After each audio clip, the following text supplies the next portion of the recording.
Careblazer, do you suspect that your loved one has dementia, yet the doctor says your loved one does not have dementia? I'm going to share with you one reason why that might be happening. There are several reasons why this can occur, but I'm going to share a reason that I've never really talked about on this channel before. And the reason why it's coming up now is because I was working with a care course member who literally had the same exact situation happen, and she was so frustrated. And during a question and answer session that we host regularly in the program, she said that she just feels like frustrated and angry. She knows something is wrong with her husband, yet the doctor says her husband does not meet criteria for dementia. So let's talk specifically about what happened here. Now, obviously, I know a lot more details about this case because she's a part of the care course and we talk together about questions that our members have. And so I know the background, but here's what might be happening if you are in this case. I have pulled up the exact criteria for dementia called major neurocognitive disorder, according to the Diagnostic and Statistical Manual of Mental Disorders, which is the criteria that would be looked at when your loved one goes to get neuropsychological testing from a neuropsychologist or a geropsychologist. So I have the exact wording pulled up here right now. And I'll share with you why her husband didn't have dementia. So when we think about dementia, we think about the thinking problems. Usually we think it's memory, but you don't actually have to have any memory problems to have dementia. You can have problems with other areas as well. And so her husband very clearly had cognitive deficits. She was seeing it every single day. And as a reminder, I've done a video on the specific cognitive domains. At least one of them have to be impaired to have a dementia diagnosis. I'll link it right here so that you can watch it after this video. But in order to meet criteria for dementia, not only do you need cognitive impairment, but you also have to have functional impairment. The exact wording is the cognitive deficits interfere with independence and everyday activities. So what does that mean? Everyday activities, when we think about it in terms of healthcare and in dementia in particular, it can be separated into two categories: activities of daily living and instrumental activities of daily living.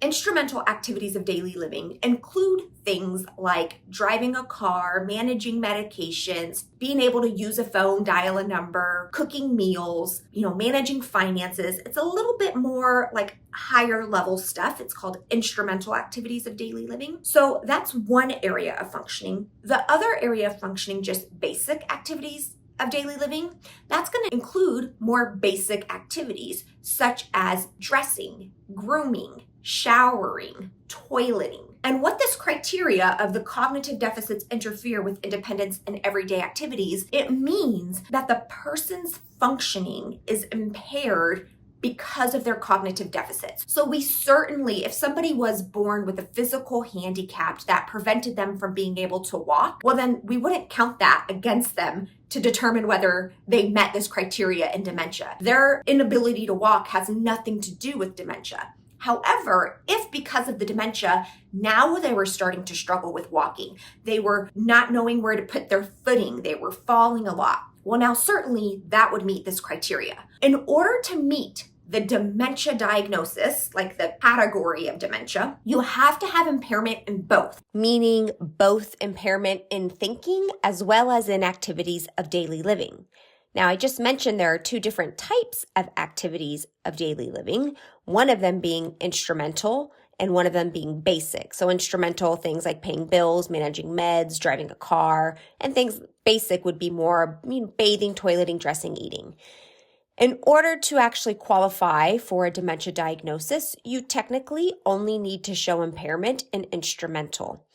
By the time somebody is showing problems in the basic activities of daily living, well, absolutely, they're meeting that portion of the criteria for dementia. But this tends to be getting more to people who are already in the moderate to severe stages of the disease versus if somebody is just having problems with instrumental, where that's typically more going to be in the earlier mild stages of the dementia. So what was going on with her husband? Did this mean that he was totally okay?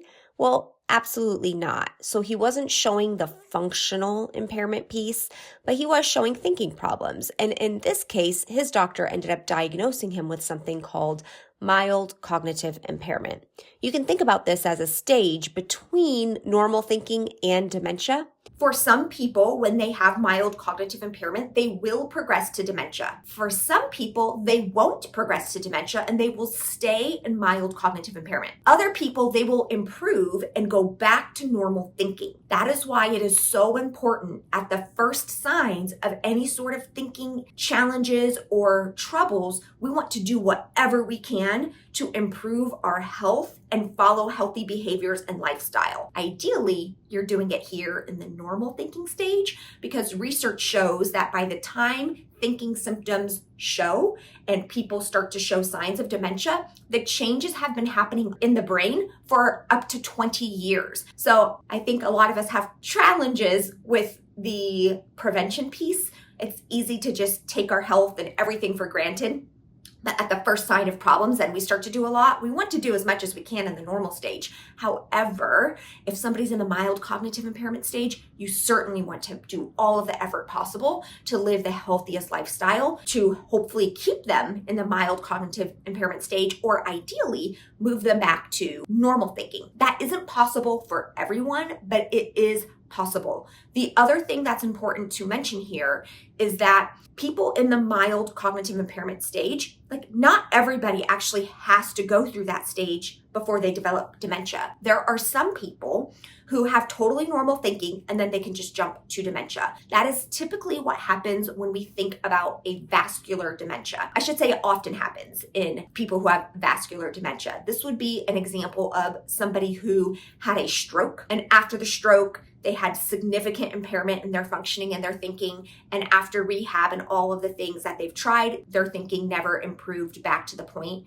where they no longer meet a dementia diagnosis. So after stroke, often what happens if they've done all the rehab and things aren't improving is that somebody who went from normal thinking all the way to a dementia diagnosis, they didn't necessarily have this progression of passing through mild cognitive impairment. Careblazer, I hope this helps you. If you're interested in knowing some of the other reasons why somebody might not have a diagnosis of dementia and what you can do about that, you can let me know in the comments below. Also, if you have any questions whatsoever that you would like to see featured on this YouTube channel, you can leave that below in a comment as well. My team and I, we do read the comments over to see what would be most helpful for you.